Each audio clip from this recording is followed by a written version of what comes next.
So, the Game Development Club at my university hosted a 48-hour game jam over the course of a weekend. It's been a good while since I finished a game. Let's see. Last time I finished a game was, 2 years ago! I really wanted to fix that and hop back into development, so I decided to join the jam. I went into it wanting to make something 3D, since I've only really dipped my toe into that before, and wanted to expand my skills. Let's dive right into development on... Day 1 started at 6 p.m. on Friday.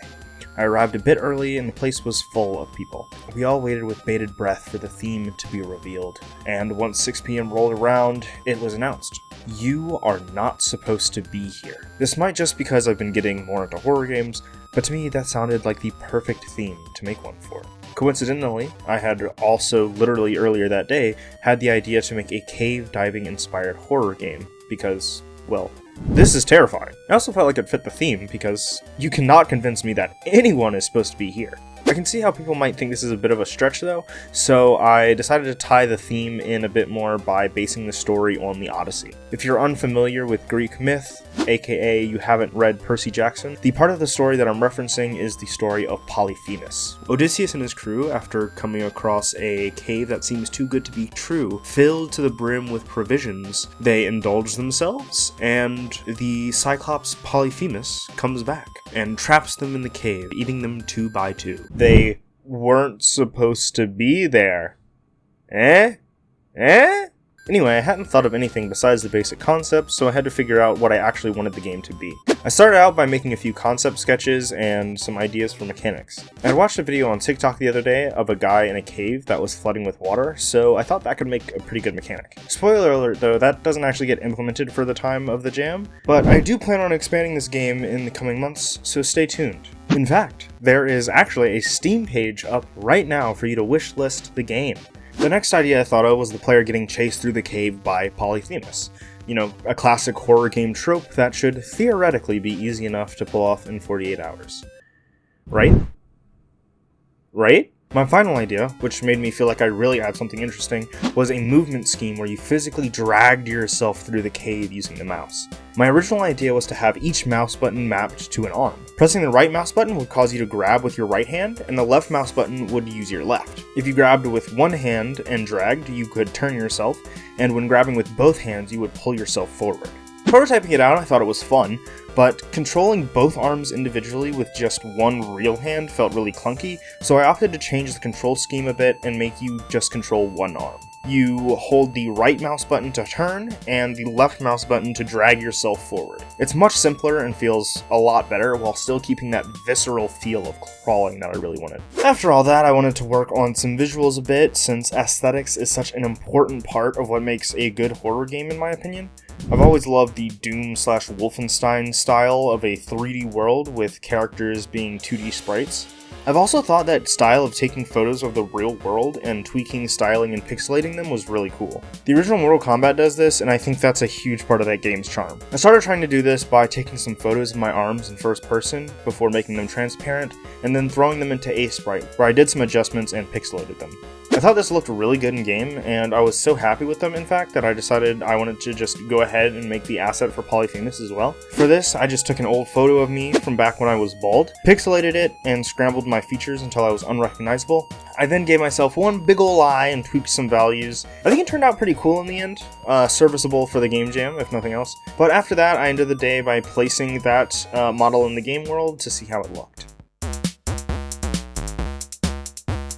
Day 2, I started out by waking up bright and early at 9, eating breakfast, and then playing D&D with my friends until 1:30. So I didn't actually start working on the game again until 2 p.m.-ish, so really it would be more accurate to say...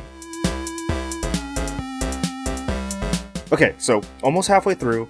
Currently I have no gameplay, I have a fun movement mechanic and some funky assets, which makes it an interactive crawling experience. But there's no objectives, no way to win or lose, no world to explore, or anything that makes it, well, a game yet. This is of course the highest priority of the game right now, so I decided to start off the development for the day by, giving the player 2 arms instead of 1. This is just a visual change though, the control scheme is the same, I just think it looks better this way. But after I woke up my brain with that warm-up, I started implementing Polyphemus's behavior.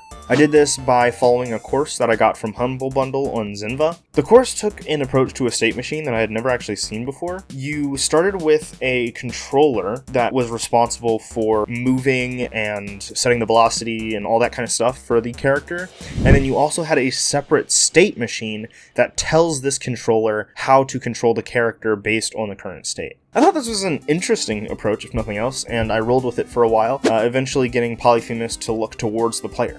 When it came to actually implementing the state machine, though, I was a little bit disappointed in it. It worked fine, and the logic behind it was sound and understandable, but with my, albeit limited, knowledge towards Godot, it's generally considered best practice to call functions down the hierarchy and send signals upwards. This state machine called its parents' functions directly. Now, like I said, I'm actually fairly new to Godot, so it's maybe fine in this context. There's always exceptions to the rule of thumb, of course, but I don't really have any way to know. It wasn't actually explained in the course why they decided to do it like this. If anyone with more experience in Godot would like to leave a comment with your thoughts, I'd love to hear them.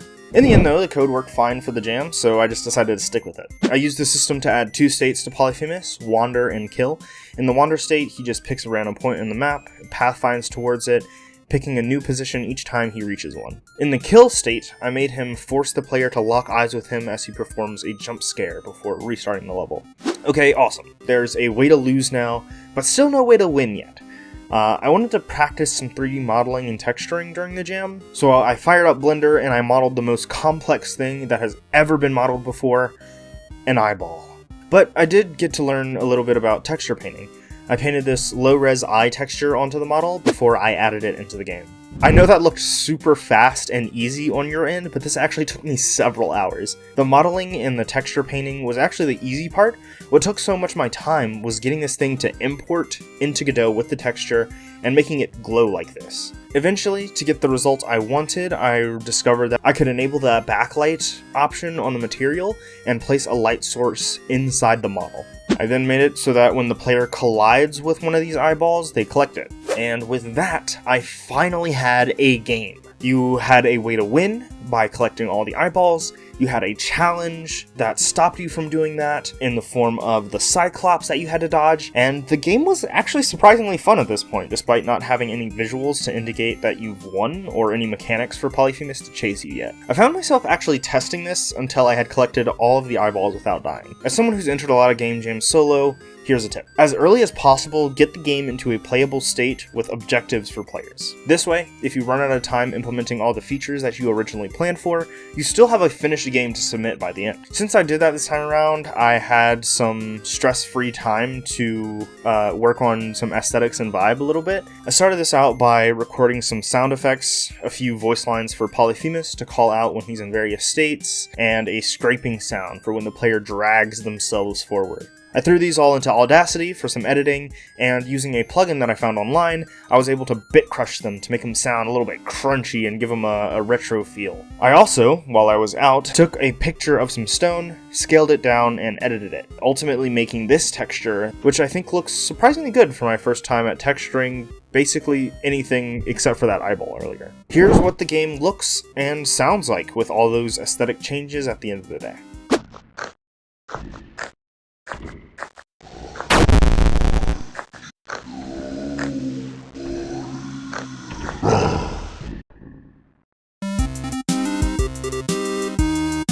By the time I woke up, had breakfast, and made it to the jam venue, it was a little after 12 PM, which means I had under 6 hours to finish the game and submit. I wasn't too stressed, since I knew that I had a version of the game that was playable, but I still had quite a bit that I wanted to do. Time to get to work.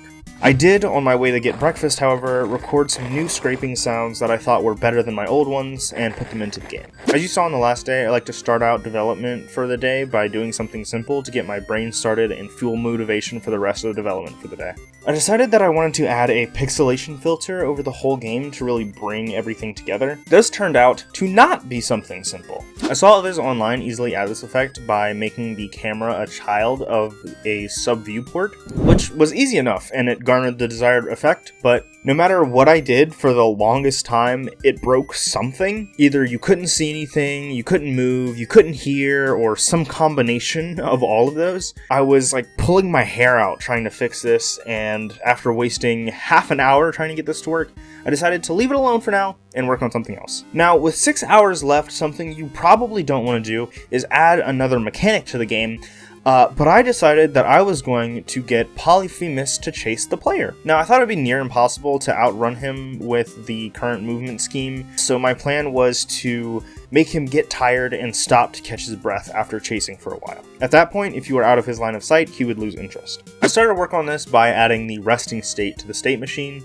It was easy enough. Just gotta make him chase the player, so I added a shape cast to him and set it so that whenever he's in the wander state, if he detects a player in that shape cast, he enters the chase state, and then he rests once he gets tired. I couldn't actually figure out how to make it so that the shape cast would stop if there was a wall in between him and the player, which essentially means he can see through walls, but it was good enough for the jam. Alright, cool. That works. And now he's stuck in the rest state forever. Okay, I fixed it. Now, okay, why doesn't he actually ever reach the player? I spent a good 2 hours trying to fix up these two bugs, so there are 3.5 hours left, and I still have to build out a whole level, export the game, and upload it to itch.io. This is fine. So which of those three things should I handle first? Huh? What's that? A secret fourth option? I actually did get this working this time, but then the arm sprites became blurry, despite me turning the sub-viewports filter to nearest. So I hackily fixed this by ripping the arms off of the player and sticking them outside of the environment for the viewport. Add another to the good enough counter. Alright, 3 hours left, and I just need to build one level. Nope, wait, he's walking through walls now. Alright, surely a simple bug like that didn't take that long to find. Let's see here, There's 2 hours left until submissions are due. Alright, no time for a break. Time to make a level. Alright, the game is done. It is in a state that can be played all the way through. I have 1 hour left to export this and upload it. I wanted to give myself plenty of time to do this because I had never actually exported a game from Godot before. Alright, first, compile and pack up the game to make sure it works outside of the editor, and it does! Perfect, cool. Okay, I gotta take screenshots, I gotta make the itch page, I gotta write a description, I gotta edit the theme, and I gotta do that all right now. Phew. Okay, I submitted the final build of the game, 15 minutes before the deadline. Time to collapse. Alright, I'm up. Time for the showcase.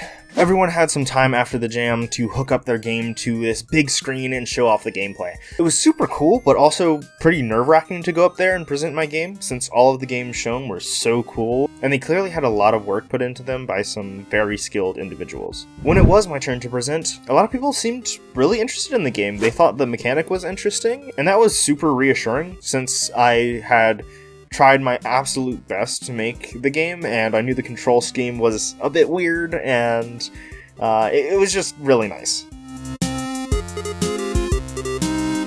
The Tuesday after the jam, there was a meeting where everyone set up their own individual showcases. We basically set up on a computer, and we had some time to play each other's games. At the very end of this, winners for the various categories were announced. I was super happy to get to watch people play my game in person. I've done a few in-person playtesting events before, but it's exhilarating every time. It was so cool to watch players have visceral reactions to the game. I saw them feel fear when they got chased and cheer when they won. A couple of people even tried to do challenge runs to see if they could beat the game only moving backwards. I knew that by the end, if I didn't win anything, the experience would still have been well worth it. I made a game that I was proud of, I met some really skilled people, and I made some super cool friends. But when the end of the meeting rolled around, they started to announce winners. I was hopeful, but I didn't get my hopes up. Yep, that sentence makes perfect sense.